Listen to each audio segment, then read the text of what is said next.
we have said that Genesis 3, verse 1 to 13 is the exchange of the deed of grant of planet Earth between Lucifer and Eve and Adam. And we have seen today that the exchange led to the enemy, the devil, or I didn't mention this, becoming the God of this world, because he took the place of the God of this world. Wow, that's beautiful. Yeah.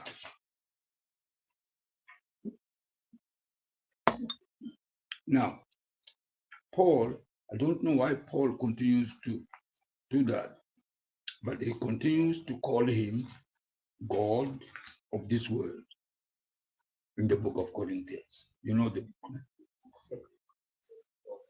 Yeah, that's right. He continues to call him God of this world. Probably because he became God of this world at the fall of the God of this world, Adam. Yeah. Actually, he took the place of Adam, and then he became God of this world. But you know, don't keep that, because he's normal. Yeah, he's normal. He's no more God of this world. He was. And his being God of this world was official. It was legal. Although it came via a coup. It's like a President Traore becoming president of Burkina Faso via a coup. And he's now president, but it was via a coup. So the enemy became God of this world via a coup.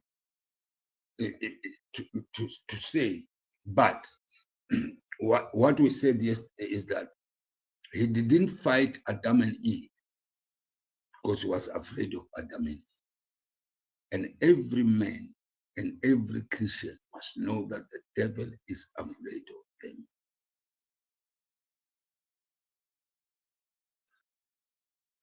And should men know the necessary steps to take whenever the devil attacks, the devil will have no place on earth. But now, in the, which is not in my notes as well, but must not disturb us.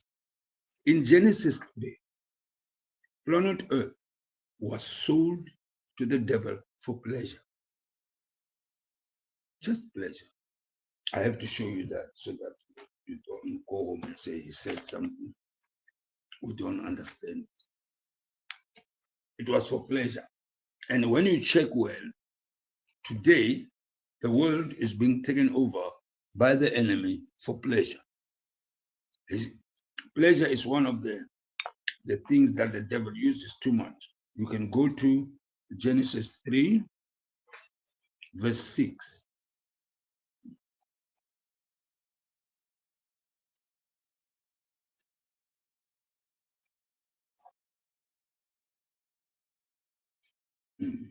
Pleasure. Yeah. You can read verse 6 if you have it.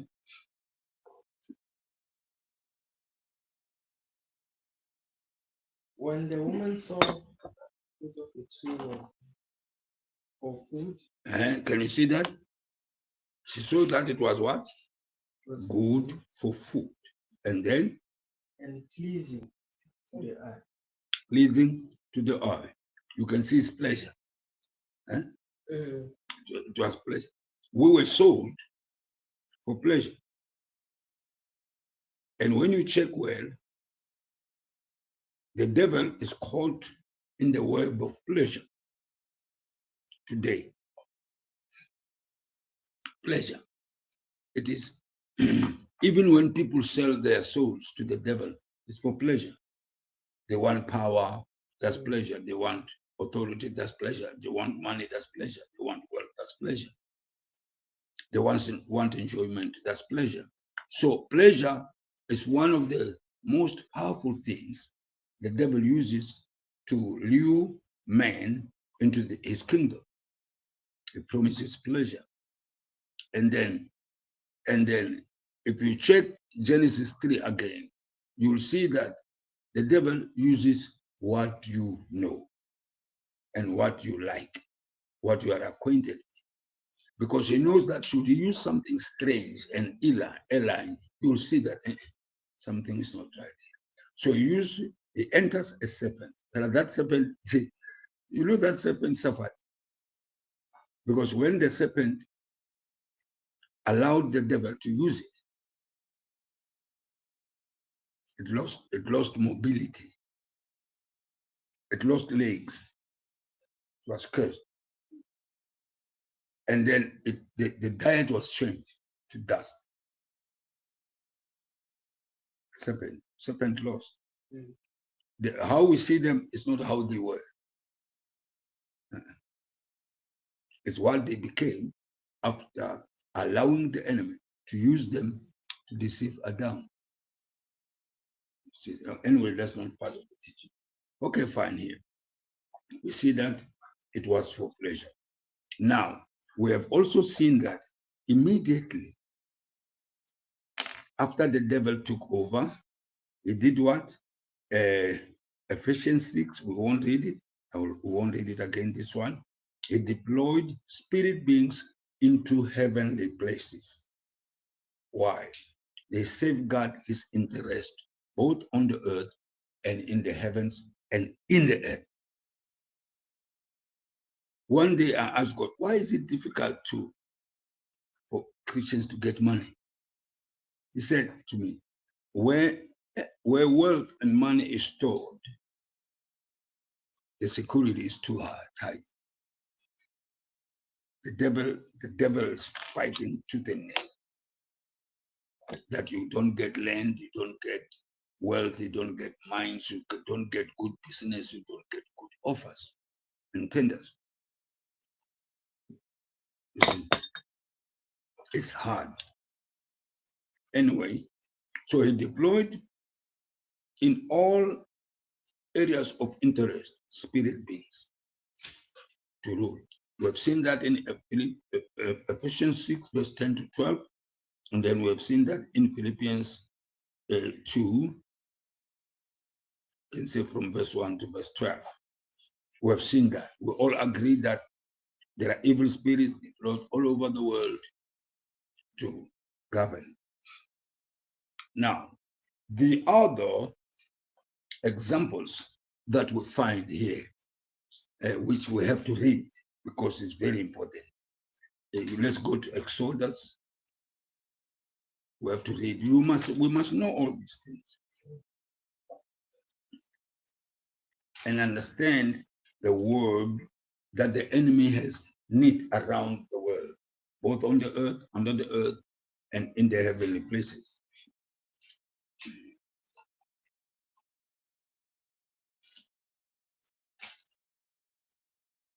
Yeah, let's go to verse 12. Exodus chapter 12, verse 12. Someone read it for us?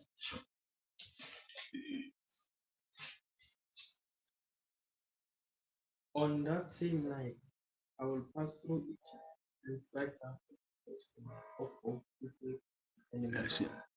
And answer them. Hello. Hello.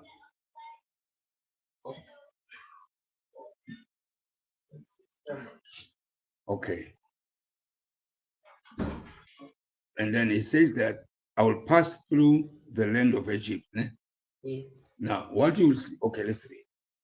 This night, and will smite all the firstborn in the land of Egypt, both men and beast.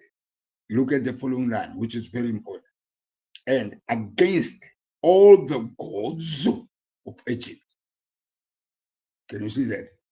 I will execute judgment. I am the Lord. Now, it's okay, it says all these are, but I want us to see the last part. It specifically says, against the gods of Egypt, which means that the, the slavery of Israel was spiritual. It was more spiritual than just Pharaoh saying, hey, we may put them into slavery, let them suffer, blah, blah, blah. No. Had it not been spiritual, God wouldn't deal with the gods of Egypt for the liberation of Israel. You see that? So every bondage of our brethren, our family, our colleagues, our neighbors, our communities, our country, our cities, our villages, our towns is more spiritual than just bondage. It's not just Lomuntlo Uso. No, no, no, no, no. No, no, no, no, no, no. It's not just Lomuntu Uso. No. It's that the spirit has made it so. You see, the spirit has made him so. So you find us being in a class, né? So don't worry if we're not talking much until we finish. Yeah. So it is not about Lomuntlo Uso. All unsaved. If we steal from spoil, all unsaved are blinded, their minds. And when we look at Exodus, all unsaved are enslaved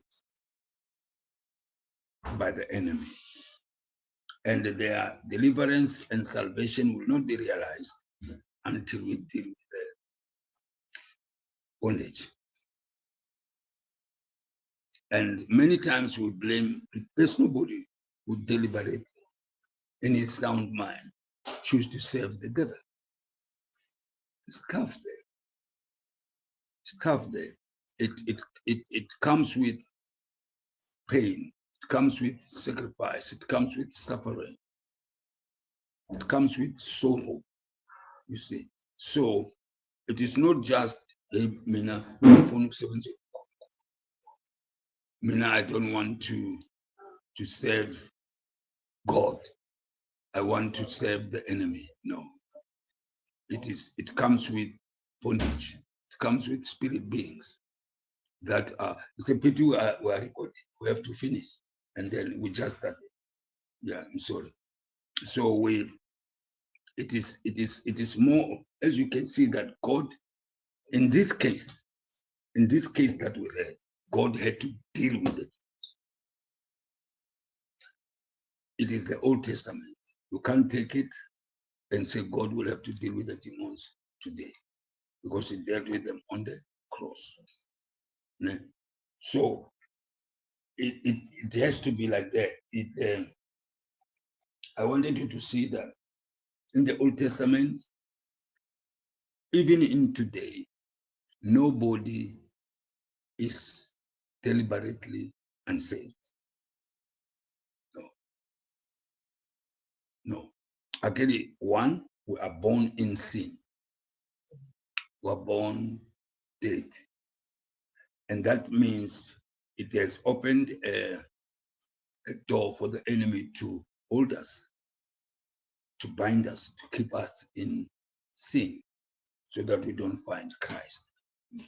But here, we see that God had to deal with himself. He says, I will pass. Now, if he says, I will pass judgment, what does it mean? It is like when they say the case of Senzo Meyiwa is taken too long. Now, judgment has to be served. You understand? And when they serve that judgment, someone has to be incarcerated. Someone has to be put in prison for the cause of the judgment. Now, let's go to, so that you see what is happening.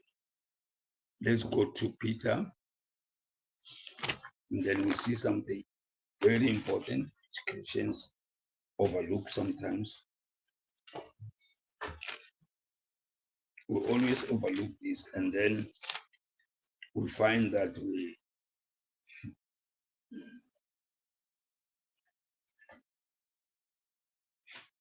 when we overlook it, we miss the gist of what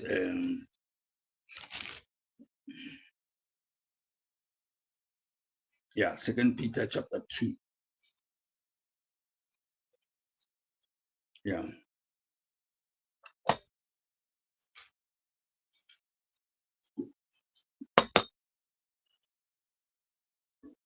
You see that, eh? Verse 4.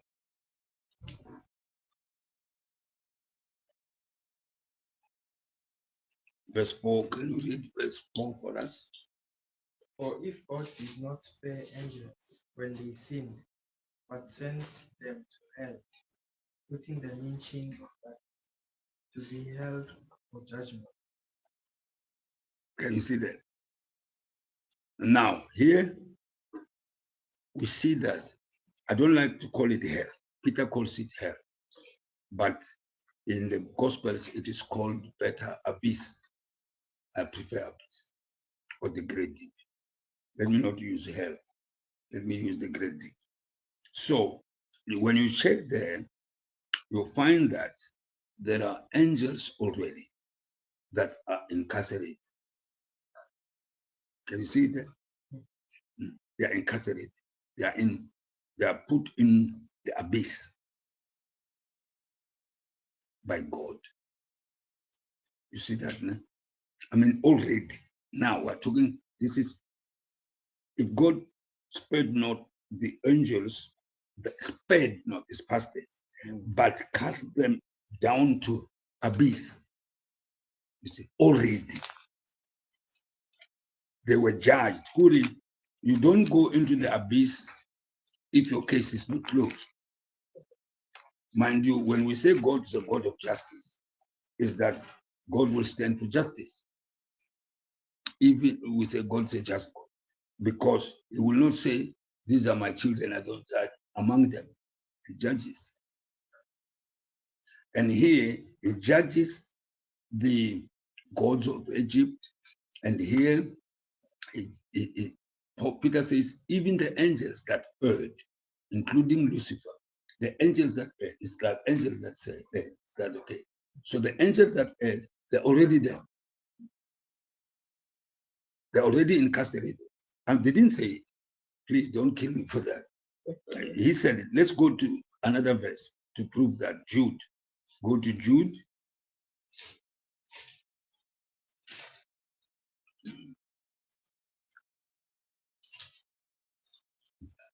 Verse 6. Jude, there's no chapters, only one. And the angels who did not keep their positions of authority, but abandoned their property, these he has kept in darkness, bound with everlasting chains for judgment. Okay, fine. Now, we've got two scriptures which tells us that even angels are already in the abyss. They were condemned, they were judged. They left their positions, and they were judged. Now, let us go to Luke chapter 8. This is not ours. It's there.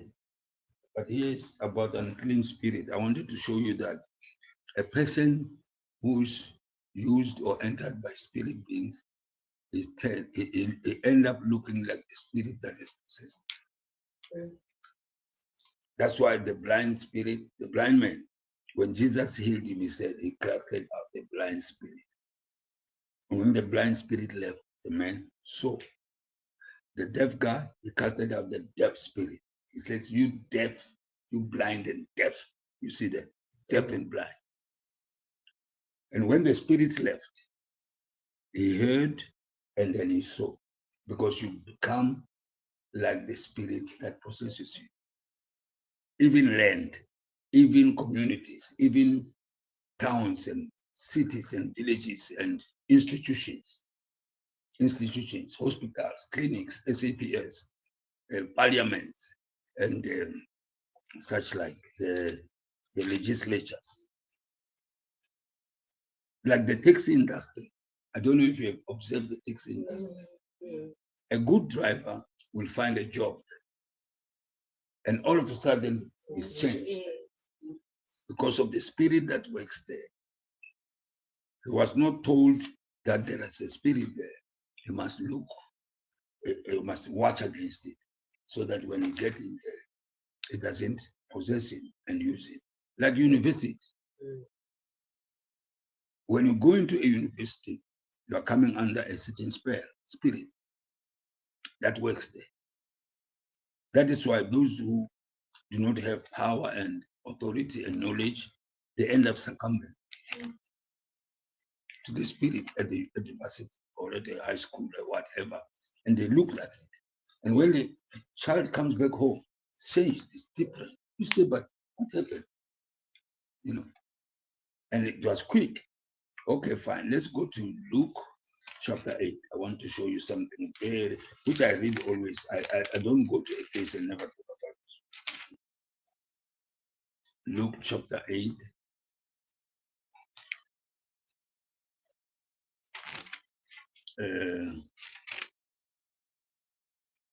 It's a long chapter, but we're going to read small verse. Okay, fine. When you look at Luke chapter 8, verse 26, we're not going to read verse 26 because of time, but for interest's sake, look at verse 26. It says, when they arrived at the country of the Gadarenes, which is over against Galilee. I've been here, I've seen the place. And when he went forth to land, you must mark that if you have a good Bible, there met him out of this city a certain man which had devils long time, and were not close near, not about in those, but in the tombs. Now, what I like about that is that when Jesus put his foot on the land, the Bible says they met him out of the tombs, a man possessed with many devils.